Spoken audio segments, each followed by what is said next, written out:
Hello, everyone, and welcome to Ferris Sports Update. I'm your host, Rob Bentley, and thanks for tuning in. On today's show, we'll chat with the former Sports Information Director here at Ferris State University. We'll take a look at the history and tradition of Ferris State basketball and a conversation with a former Bulldog hockey player back on campus now as an assistant coach. We'll start first, though, with Ted Holm, the former Sports Information Director here at Ferris State, longtime University Web Content Manager who just retired. And Ted, welcome to the show. Great to have you, Rob. I know you're in retirement now, but you've been very active here in athletics. And this past summer, congratulations on receiving the Pete Peterson Bulldog Pride Award. Maybe talk about what that means to receive that award on behalf of your service and dedication to Bulldog athletics.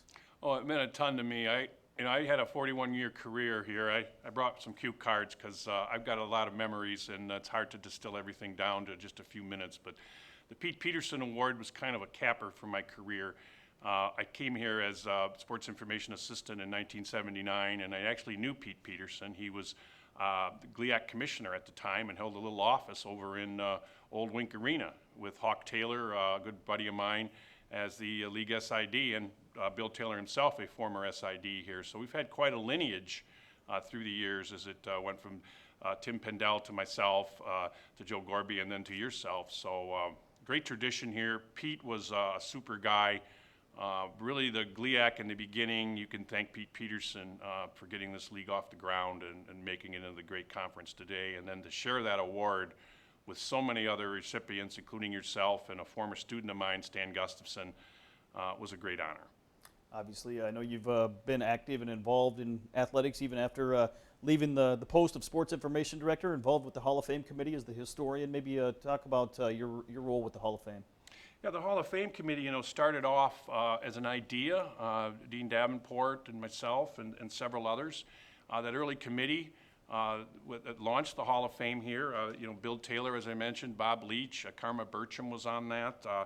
Dean, of course, Nick Coso, Ken Hicks, Ray Helsing, Jim Place. So we all got together at Wheeler Pavilion and have meetings and decided, we got to get a Hall of Fame off the ground here. It's been an honor to serve on that and watch that grow and bring these athletes back to campus. And the reunions that we've had, the memories just never go away. Obviously, Bulldogs were going to induct a class this fall, but with everything going on, that class has been delayed to next year. But some great names as part of this year's Hall of Fame class: Chris Kunitz, Jeff Blashill, Tiana Kirkland, Danny Hayes, some athletes that were here during your time, and obviously some that have went on to great success.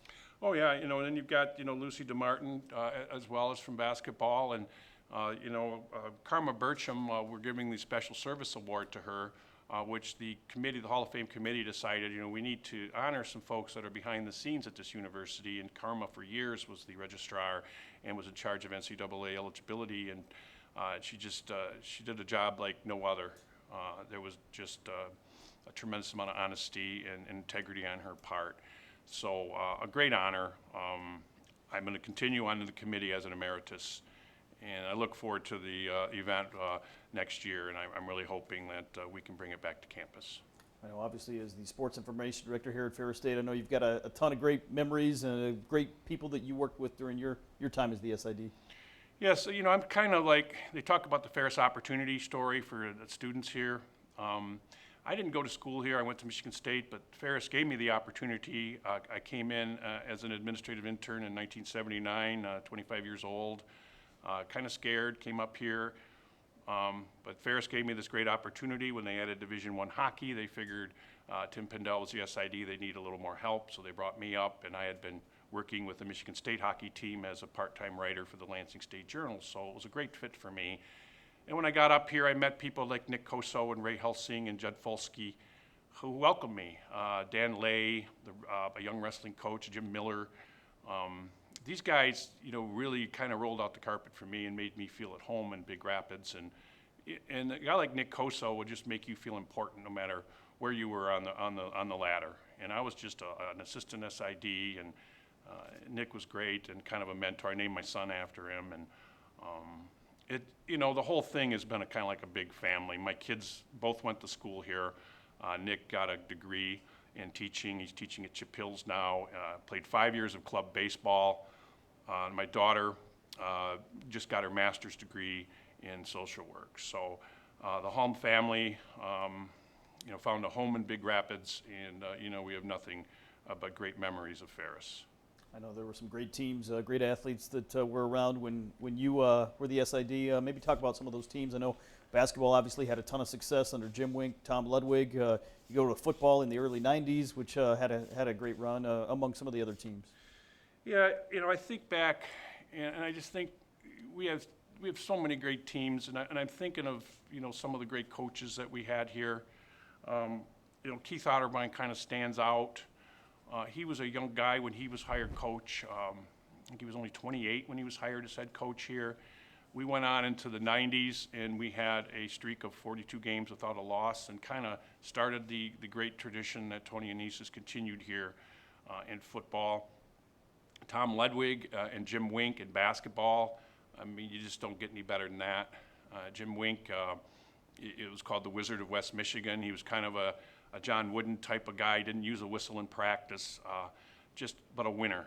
And it was just a tremendous career for me to be able to work with guys like that. Like I mentioned, Monica Folsky, that would be Judd Folsky's wife now, or not wife now, but wife back then, and now continuing. And her and Pat Dolan were trailblazers in women's athletics here.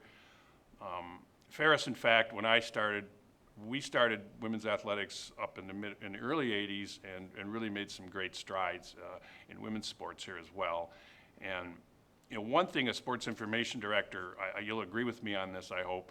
You don't always work with the head coaches. You work with a lot of great assistant coaches, and there's so many great assistant coaches here that I work with. Guys like Dwayne Wilson, for instance, who was here for 20 years in football. Jack Hinkle before him. Drew Famulak in hockey, Tom Redrood. In fact, the only three people that are still here that were head coaches I work with are Bob Daniels in hockey, Tia Brandel Wilhelm in volleyball, and then Jim Miller, who is now continuing to be a doctor in the College of Optometry. So, Big Rapids has a way of holding on to people, I think. Any lasting memory that maybe sticks in your head from your time working in Bulldog Athletics? Oh, there's so many great stories to tell. I'd like to tell one real quick with Keith Otterbein. Keith was kind of like John Gruden in the football coach, in that he never really left the office. Basically lived there during the football season, and didn't get a lot of sleep. And on Fridays, we would have what we'd call booster luncheons over at the old Holiday Inn grill room. And Otterbein would attend those as a head coach and then bring a player along. And I had the fortune of having great trust from Keith Otterbein, and he let me write all of his quotes, because he was a real busy guy on Mondays when I did the press release. And so I would fashion some quotes and put them in there, and he said, "You're fine, I trust you, Ted." So we played the College of St. Francis one time, and they had this swashbuckling coach named Gordy Gillespie, and they were really an unorthodox team. We were in the middle of our winning streak, and we had to play St. Francis. And people were kind of saying, we don't know what St. Francis is going to bring to the table. I mean, they do all kinds of weird stuff. So I wrote in there, Gordy Gillespie and College of St. Francis, Keith Otterbein quoted saying, "That team is an enigma." So here we are at the booster luncheon on Friday, and Otterbein, had been up all night and was kind of cranky, and he's sitting there, and he kind of picks up the circular I had left, the little press release, and he picks it up and looks at his quote, and he sees the enigma, and I can't use the language he used, but it was basically, "Home, what the blank is an enigma?"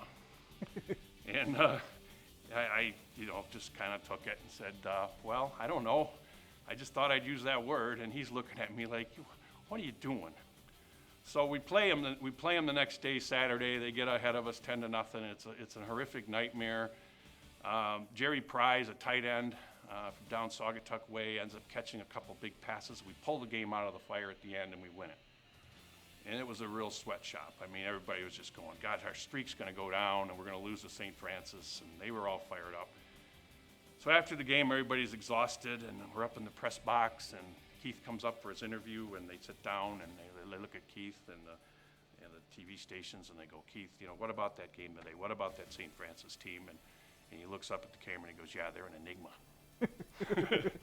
Great, Great memory. Ted, thanks for being with us here today, and I know you've got plenty of stories that we hope to hear again soon. Yeah, I mean, I could fill the whole hour with stories like that if you need me on here. So. We'll be back with more Ferris Sports Update right after this.